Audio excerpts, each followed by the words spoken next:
Okay, guys, so as you know, every time you sit down at a keyboard, you are revealing a lot of stuff. I could have 10 slides. These are the typical kinds of criminal investigation. We also do, not obviously, but we also do, I do both prosecution, intelligence, counterterror, and of all things, trademarks, which are a lot more fun in some ways because everybody gets to go home and sleep in their own bed. Nobody got chopped up into little pieces.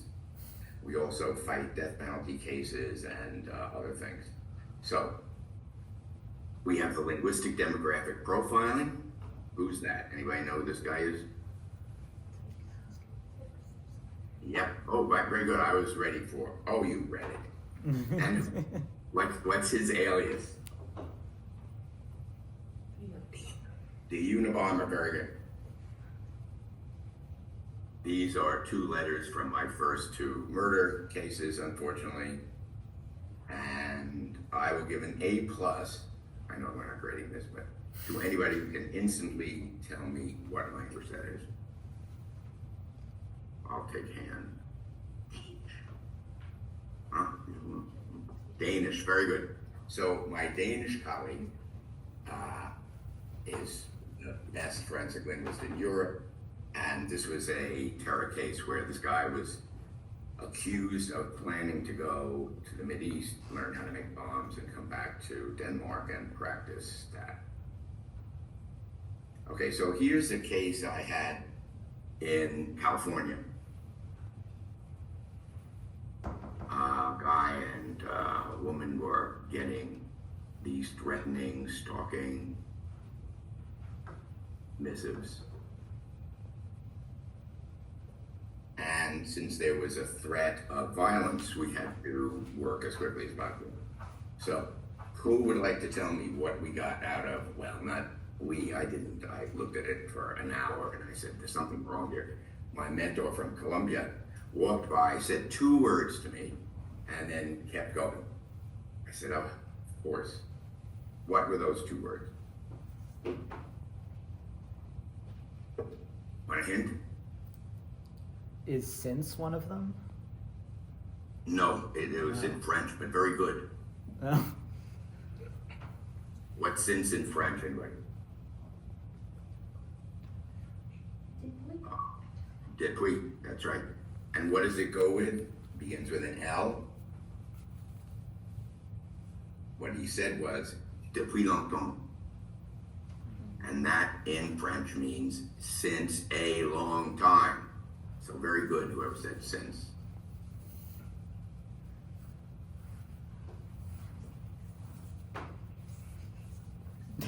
And that's because in English, we don't say that. I mean, I just did, but. Right? And I knew there was something wrong. This happens all the time, especially with my Dan mentor. And I said, yeah, that we don't do. And sure enough, it turns out to be this French guy who had been sending these threatening messages because he was crazy about the girl.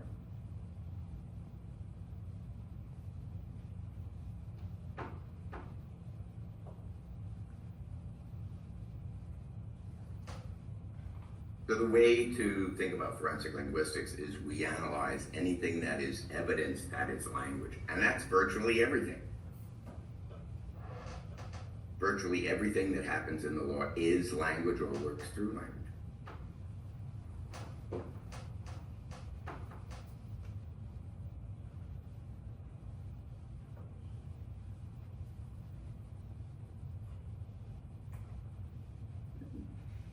Even if you're a chemist, you're going to testify in language. And that brings us back to our mantra at the BAU. Language can solve and prevent crime. So when my FBI partner and I would go around to all these enormous conventions of law enforcement and threat assessment professionals and FBI and everything, every single time somebody would come out of the audience and say, you know, we have a cold case, murder, and we're just going nowhere with it. But there are all these letters at the scene of the crime. It had never occurred to us that that might help us narrow a suspect pool or tell us something useful, and it does. Well, you know Criminal Minds, the TV show? That's the behavioral analysis unit, right? And Jim was the technical advisor for them for a long time. So here are some of my and my students' recent cases.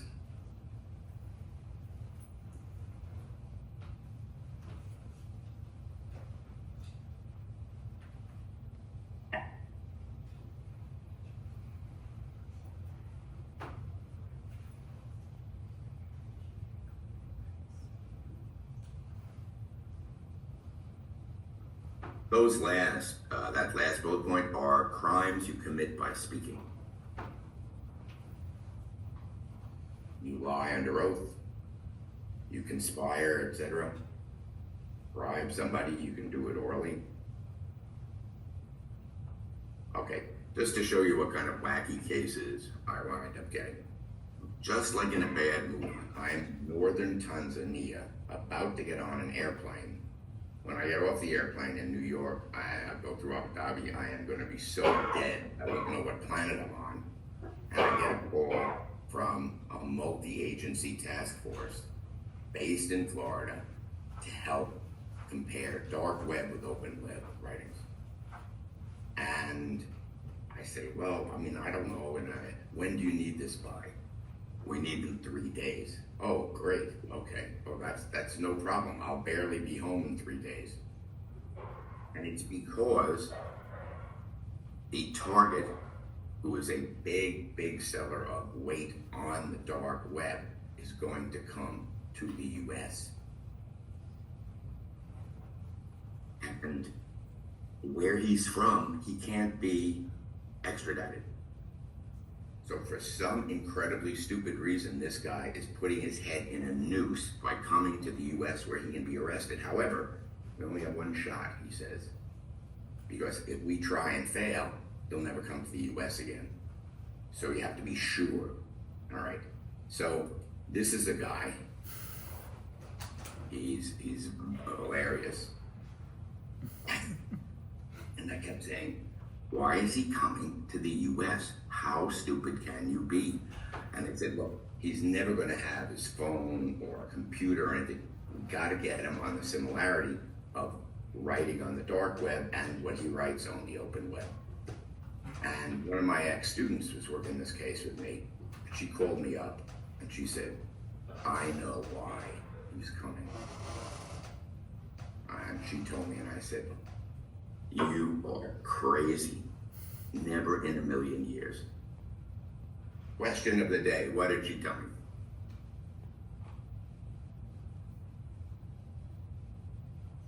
You have all the necessary evidence in front of you. For a haircut? You're close but no cigar.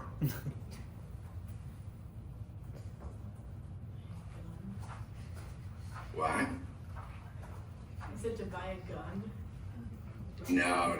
Well, wait, we have guns in the U.S.? What, are you kidding? No, of course not. Something, no. The person who said, you know, they had a haircut or something was very close, a few inches away. Right? She told me he's here for a beard contest. You're joking. I said, give me a break. You think this guy who is a big seller of opioids, he's going to come to the U.S. so he can win a beard contest and life in prison? Okay, don't believe me. And she was great. She was one of my best graduates ever. She worked another case with me. Oh, I don't have that one either, but nobody could find anything. She said, boom, boom, boom, boom, boom, and finds the date on this guy who supposedly is a CIA agent. I mean, we get into so many insane situations that if they were in a movie, you just wouldn't believe it. I mean, would you believe this?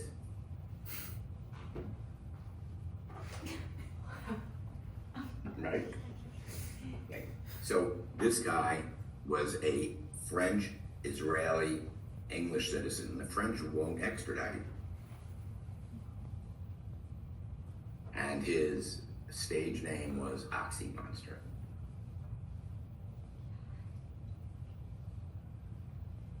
So I won't get into those data, but we were able to demonstrate that it was him.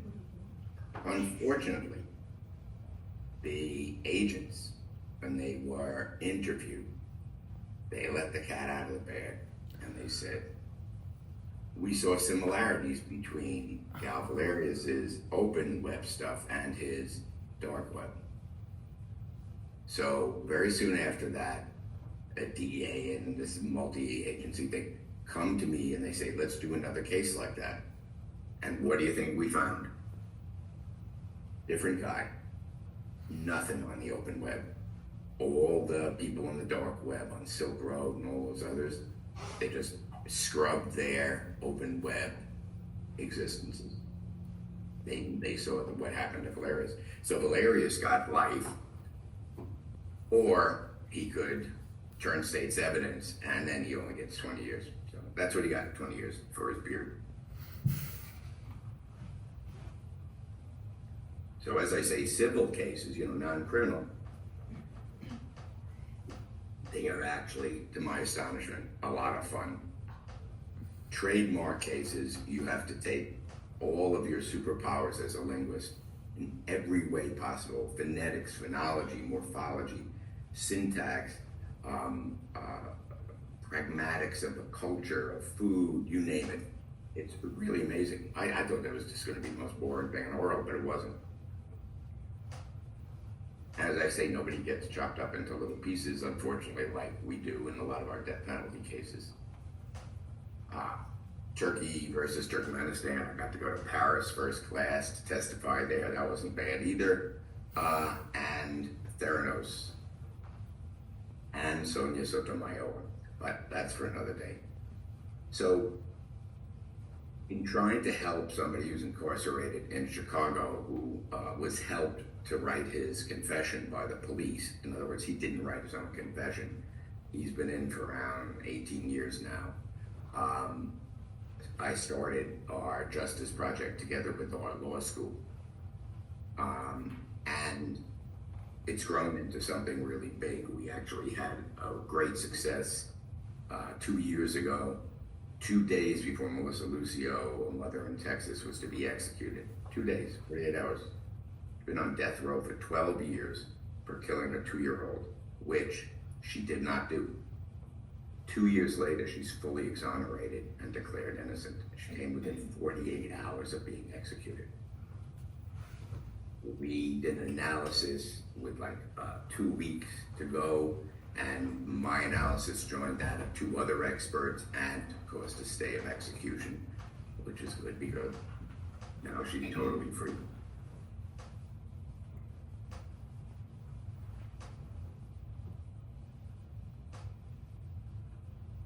So when we need them, we get law students, but we don't typically need them, especially because we have this great law professor. And we also work for especially impoverished investigators. So we worked for 8 months and helped track a serial killer, a woman in the South, American South, who was serially marrying and bumping off veterans. She would marry them or shack up with them, claim to have had kids. She would get money. She would take control of their bank accounts. They would be depleted. And then all these guys killed themselves. 1 bullet to the head with a pistol, exactly the same MO. And we demonstrated that she had written the first guy's suicide note, not him. Couldn't be. So she's in jail now, which is a good place. Maybe she can't kill anybody else. So I'm very proud of the fact that at Hofstra, nobody had ever heard of a master's in forensic linguistics in the United States. And we have one. right? There's actually another one which is like it's a, if you watch shows, you know, it's a non-synchronous. But my guys not only are allowed to work on life and death cases, but required to. Right now, we're rewriting, the state of Arizona reached out to me and they said, nobody understands our death penalty jury instructions. They sentence people to death without knowing what they are supposed to be doing according to the law. So they recruited me and I recruited all my interns, and including undergraduates. And we are rewriting so that, I mean, of all the insane things, right? So that somebody might actually understand when they have to make the decision to give somebody life without parole or put them to death.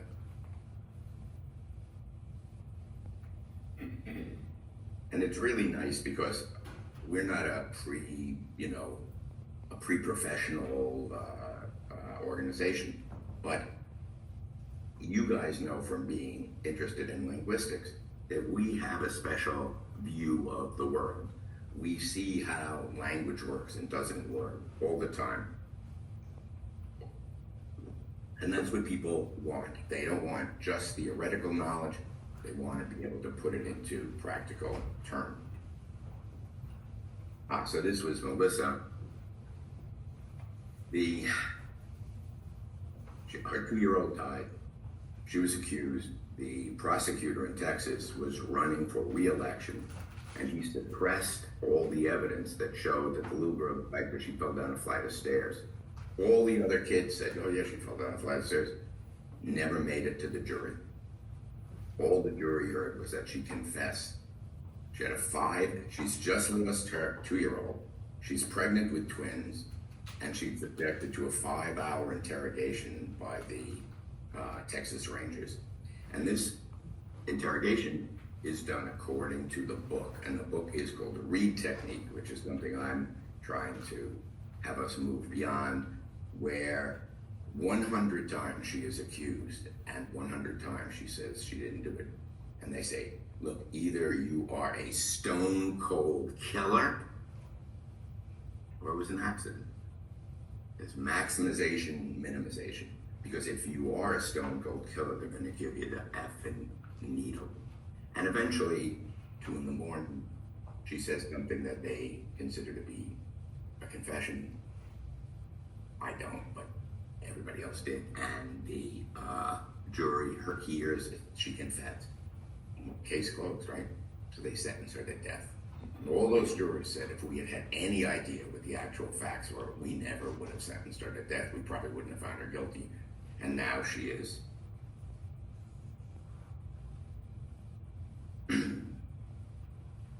Oh, 3 a.m. I was thinking it was 2, I forget. And there's a classic way of interrogation, of course.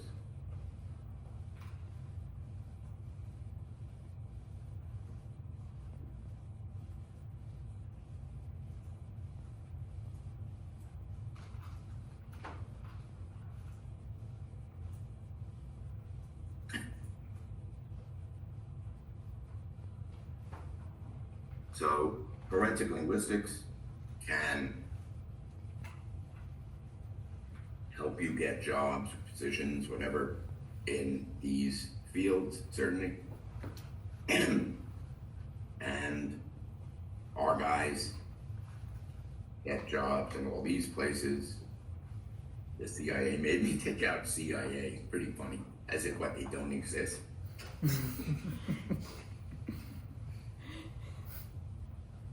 And we've only been going for around 11 years, so we have a pretty good record.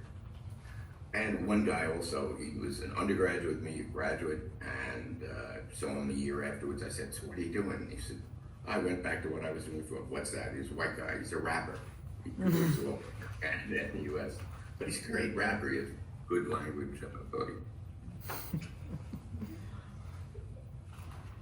Some baristas go back to being baristas because they can't stand when people get chopped up. Okay, so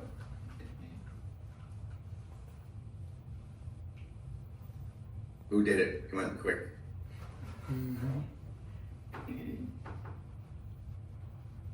This is a famous forensic linguistic case, which makes it not very famous because nobody's ever heard of forensic linguistics, as you know, except us. So what's going on here? Are you guys familiar with this? Some of you must be if you've ever, but who said what? The double strips only used in like Akron, Ohio, or something like that. Right, exactly, yes. Damn. It's in the fifth reading. Oh, well, I'm impressed you did it. Right, yeah, but you'd be surprised how few people do the reading, so. So all of these kinds of things are very, very important. And whenever I teach, even the most hardened murder investigators and everything, I say, but remember guys, the bottom, that's the most important thing. Unless somebody willingly writes their real name and address,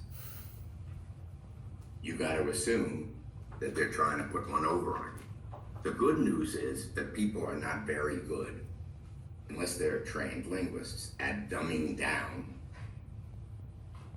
all the systems of language to the same degree. So let's look at this. Give me an example of dumbing down. Daughter. Right? Keep going. The K replacement for C. Exactly. And you know, that could be person, you know, comes from a language that we always have A instead of C, but then come alone, cash. See what I mean? Not doing a very good convincing job, is he? And also, the punctuation's perfect. So somebody who can spell trash can would not be able to punctuate like that, you know? So, all right, so we have devil strip, and the devil strip is indeed this thing. Now, why is that not disinformation? What is that not? This guy sits down and says to himself, I'm gonna put devil strip. And then they're gonna think I'm somebody from Akron, Ohio, but I'm really from Cleveland or some other place. Why is it good? Ask yourself, what word do you have for that strip of grass? Who has one? Who doesn't have a word for that strip of grass other than strip of grass? Right, exactly. Exactly. Who does? Come on, come on. Not everybody raised their hand before. Shy, all right. We'll get over that. I grew up on Long Island. I was born in Brooklyn, but I don't remember having those there. And there it's called a county strip. And I only know that because my father was a county official, and he'd say, you didn't mow the county strip. It was a pain to mow because it's owned by the county or something like that. So, of course, I go through life assuming that everywhere on the planet, the thing's called a county strip. So I would say, leave the money on the county strip. This guy thinks that everybody calls it devil strip. So it isn't disinformation, it's probably information. And indeed, he was a very well-educated man from Akron, Ohio. Okay, we'll finish on this. I have other cases, but I know you guys want to practice your own skills. So, I get a call from a bunch of CIA agents who are now in private practice. This is what most of these guys do. The FBI and Secret Service, they go do their own firms, and the CIA guys have different, never the twain shall meet. And they say, look, we have bomb threats, and we don't know what to do with them. This super rich guy in Beverly Hills has been receiving these bomb threats, and we don't know what to do with them. And his very rich people have their own police forces. They don't know what to do with them. So we came to you. I said, oh, that's good. Okay, fine. So somebody had seen me present somewhere. All right, so there's 3 of them. And we're going to see them all again. Let's just show you all 3 first.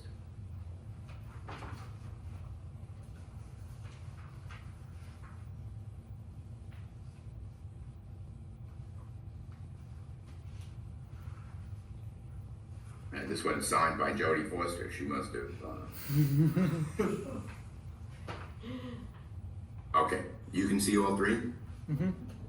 Okay, so in the behavioral analysis unit, we have had, especially at this time, we have these metrics of how likely somebody who's going to act on a threat. Notice most people who are violent don't bother threatening first, but so if you have more than one threat, if you have increasing frustration, annoyance, if you have personalization, stuff like that, we don't have that here. We got 3 on threats in a week. So, and when you're working, remember always to ask this very important question. Have you told the local police? And the CIA guy said, yeah. I said, okay, good. Now, with something like this, we go on it for an hour. There's no information here. I can't look, they say, what is the import of the capital B in bomb at both ends? At this stage of the game, you don't know. Now, I explained to them, very logical, if we can narrow the suspect pool down to real people and we get samples of their writing, then it might be a very, very important thing. But as far as it goes now, it doesn't tell us anything. We need something outside the 4 corners of the threats. Also, people put great store in, well, this one's folded this way, that one's folded that way, the writing goes up and down, okay? So what do we have here that is outside of the 4 corners of the threat? Jodie Foster. What else?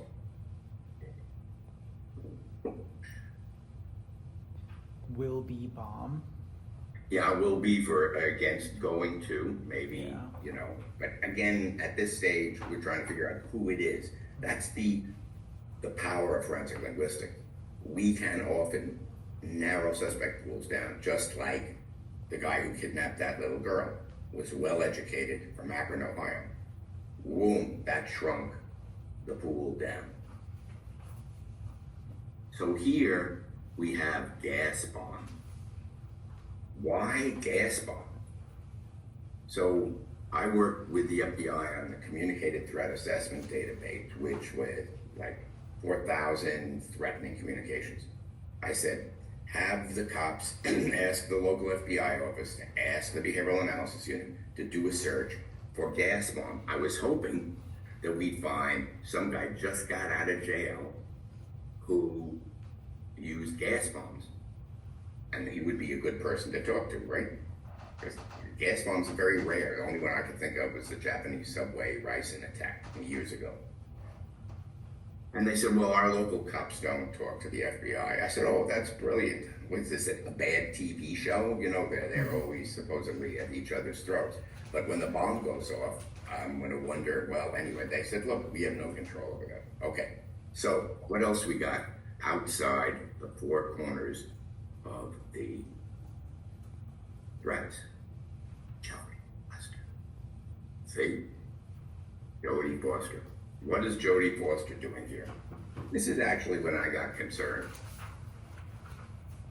Jodie Foster was the reason why this guy named Hinckley tried to kill President Reagan. He said, Jodie Foster doesn't know I exist. I am in love with her. If I killed Reagan, she would know. Now she knows I exist. And he's been in jail for like 30 years now.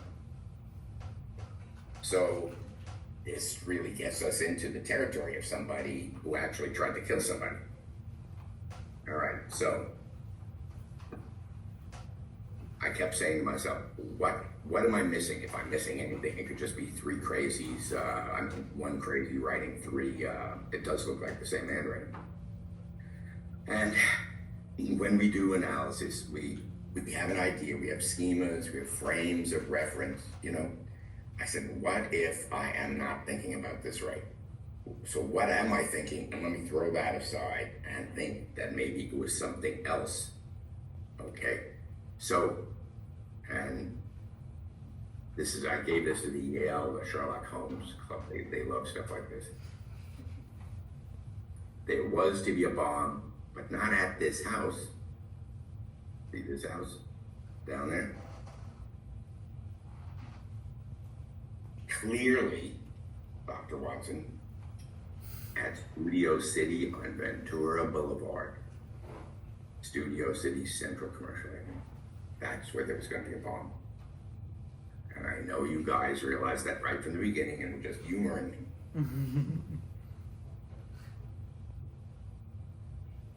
How did I guess that?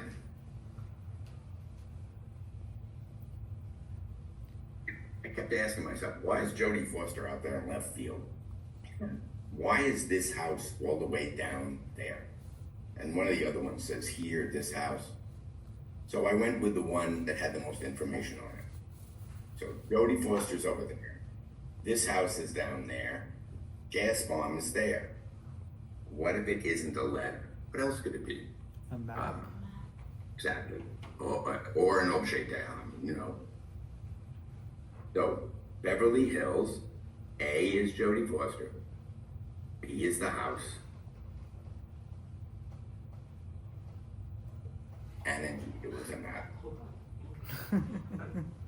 And nobody in the entire world could have been more surprised than me when that worked. So I call up the CIA guys and they said, holy hell. Yeah. Oh my God. Oh, I had to blur out where the house was and the closing. So if this were, you know, Criminal Minds, the BAU, they get in their private plane, go fly over there, and guy, yeah, private plane, and they're not all drop dead gorgeous either, interestingly. Most of them.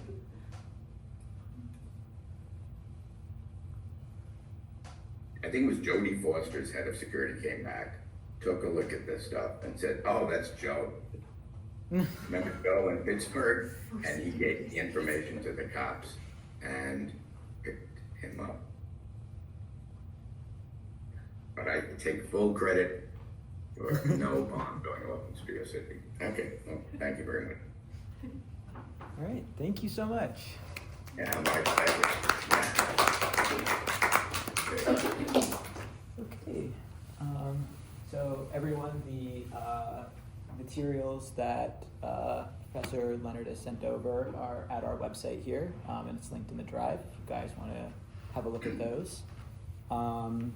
Yeah, it's an interesting case, so if you have your laptops, I didn't print anything out. But yeah. Oh, the one